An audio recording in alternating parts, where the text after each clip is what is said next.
हमारे जीने के तरीके को हमेशा हमेशा के लिए बदल दिया।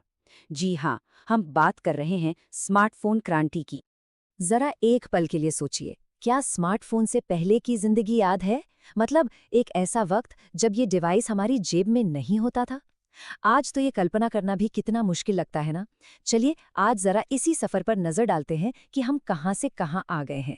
तो देखिए, ये जो बदलाव है ना, वो कितना बड़ा है। एक तरफ है 2006 का फोन, जिसका काम था बस ईमेल, कॉल्स और टेक्स्ट मैसेज, और दूसरी तरफ है आज का स्मार्टफोन।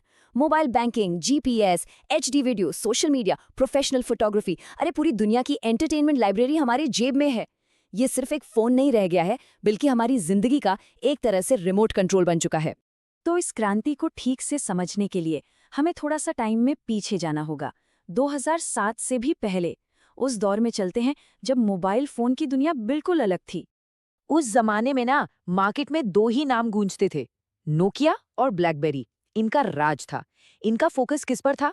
फिजिकल कीबोर्ड, वो टिक टिक वाले बटन और मजबूत डिजाइन।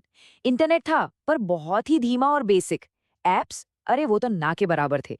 मतलब फोन का मेन काम था कॉल करना और मैसेज भेजना, बस। और यहीं से कहानी में एक बहुत बड़ा ट्विस्ट आता है।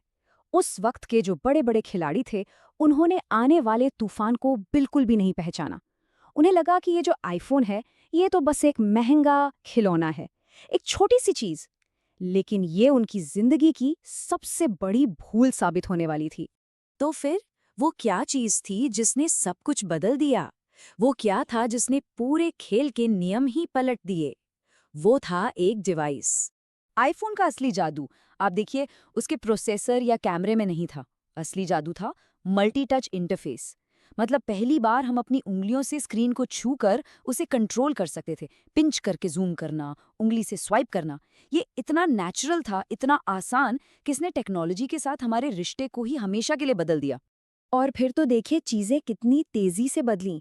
2007 में आईफोन आया। ठीक एक साल बाद 2008 में गूगल ने एंड्रॉयड लॉन्च कर दिया और उसी साल एप्पल ने ऐप स्टोर भी खोल दिया। बस इन 2-3 घटनाओं ने मिलकर एक ऐसी होड़ शुरू की जिसने आने वाले 10 सालों में इनोवेशन की आग लगा दी और टेक्नोलॉजी की पूरी दुनिया का नक्शा ही बदल डाला। लेकिन देखिए, हार्डवेयर तो कहानी का सिर्फ एक हिस्सा था। असली क्रांति, असली ताकत आई सॉफ्टवेयर से। ऐप स्टोर ने डेवलपर्स के लिए दरवाजे खोल दिए। ये एक तरह से अपनी जेब के लिए एक गोल्ड रश जैसा था। जरा इस नंबर पर गौर कीजिए, 370 अरब से ज्यादा। ये सिर्फ एक नंबर नहीं है, ये अपने आप में एक पूरी नई अर्थव्यवस्था है। App economy.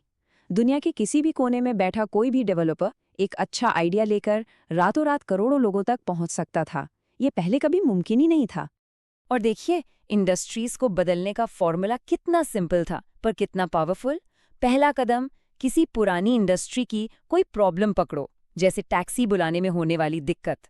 दूसरा कदम, उसके लिए एक ऐप बनाओ जो सीधा यूजर्स को सर्विस देने वालों से जोड़ दे। और बस तीसरा कदम, स्मार्टफोन के जरिए उसे करोड़ों लोगों तक पहुंचा दो। नतीजा, पुरानी इंडस्ट्री पूरी तरह से बदल गई। उबर, एयरबीएनबी, स्पॉटिफाई, ये तो बस कुछ नाम है, लिस्ट बहुत लंबी है। तो फिर उन पुराने बादशाहों का क्या हुआ? नोकिया और ब्लैकबेरी, जो कभी मोबाइल की दुनिया पर राज करते थे, वो देखते ही देखते दौर से बाहर हो गए। उनकी मार्केट हिस्सेदारी पूरी तरह ढह गई। ये इस बात का सबसे बड़ा सबूत था कि जब इनोवेशन की लहर आती है तो कोई भी कितना ही बड़ा क्यों ना हो, बच नहीं पाता। और ये सब हमें आज में ले आता है। अब हम एक ऐसी दुनिया में हैं जिसे इसी क्रांति ने बनाया है। स्मार्टफोन अब सिर्फ हमारी जेब में रखे एक चीज नहीं है, ये तो जैसे हमारे जीवन का एक हिस्सा बन गया है। एक मिनट के लिए सोचिए, कम्युनिकेशन हमेशा कनेक्टेड, बिजनेस कहीं से भी काम, मोबाइल पेमेंट, जानकारी, पूरी दुनिया की नॉलेज बस एक क्लिक दूर। हमारी रोज की जिंदगी, रास्ता ढूंढने से लेकर तस्वीरें खींचने और मनोरंजन तक, सब कुछ हमारी हथेली पर है। इसने हमारे जीने, काम करने, सीखने, हर चीज के तरीके को जड़ से बदल दिया है। तो इस पूरी कहानी का सबसे बड़ा सबक क्या है?